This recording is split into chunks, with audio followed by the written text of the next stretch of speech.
And tonight, companies across the country are stopping business travel, enacting work from home policies, and putting restrictions on employees returning from international travel.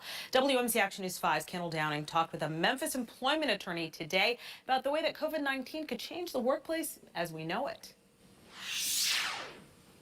5 years from now, we may look back and say the winter spring of 2020 was the beginning of the telecommuting age. Memphis employment attorney Alan Crone says COVID-19 has his clients, employers scrambling, not only to minimize impact to the bottom line, but also to make sure the virus does not show up in the workplace. An employer can tell you don't come back to work for whatever reason.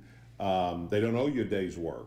Crone says it's a given ill employee should stay home, but now people who traveled internationally or may have been exposed to COVID-19 are being asked to keep home too, according to some corporate policies. Crone says at first glance it is legal given the atypical situation. I think we're going to have to develop policy on how much are we going to compensate folks for kind of taking one for the team. This is a kind of a wake-up call to employers to go back and look at their sick time policy, sick leave policy, and when are they going to require people not to come to work if they're sick. Jennifer Crookton is president at Travelenium in East Memphis. Her firm handles leisure and corporate travel, and she says corporate bookings are drastically down. And that's part of that company's responsibility is to take care of their employee, and if their employee has a fear and doesn't want to, you can't mandate it.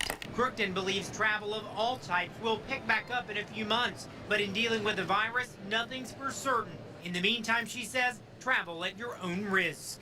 Memphis International says they have stepped up sanitizing here at the airport, focusing on gate areas as well as food vendors. At the airport tonight, I'm Kendall Downing, WMC.